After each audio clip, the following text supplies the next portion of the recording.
Shalom jemaat yang dikasihi Tuhan. Pada kesempatan yang baik ini kita akan merenungkan kebenaran firman Tuhan dengan tema berkat dalam penyerahan diri. Mazmur 2 ayat 11 berkata, "Beribadahlah kepada Tuhan dengan takut dan ciumlah kakinya dengan gemetar." Beribadah itu seperti mengikatkan diri pada yang disembahnya. Kalau kita beribadah kepada Tuhan Yesus Kristus, berarti kita mengikatkan diri pada Tuhan Yesus Kristus. Seseorang yang mengikatkan diri pada idola atau hobinya, entah itu artis, penyanyi, dia punya hobi lari dan sebagainya, dia akan belajar segala sesuatu tentang idola atau hobi yang disukainya. Dia baca biografi, cari tahu di internet, melihat wawancara, melihat konten media sosial.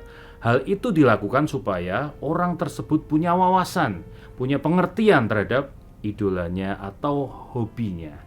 Wawasan yang didapatkan akan mendorong orang tersebut untuk mau membayar dengan uangnya, waktunya, tenaganya demi melakukan hobinya atau demi mendekatkan diri kepada idolanya.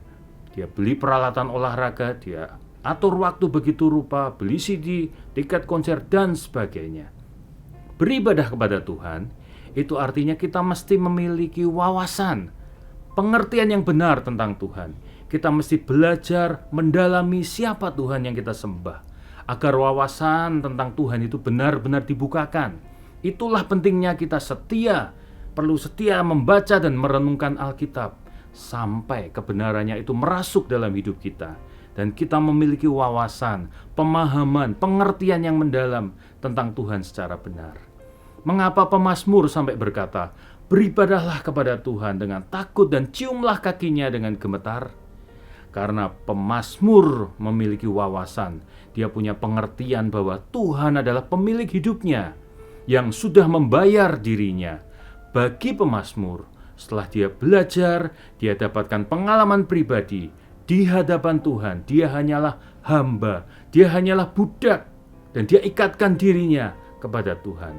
Bagi pemazmur, beribadah kepada Tuhan berarti datang kepada Tuhan sebagai hamba, sebagai budak. Menjadi budak berarti dia kehilangan dirinya sendiri dengan segala keinginannya dan hanya melakukan apa yang diperintah oleh tuannya.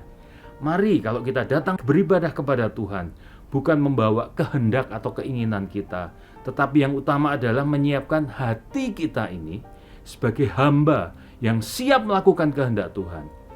Miliki wawasan yang benar tentang Tuhan, maka waktu, tenaga, uang yang kita persembahkan kepada Tuhan itu menjadi persembahan yang berbau harum di hadapan Tuhan.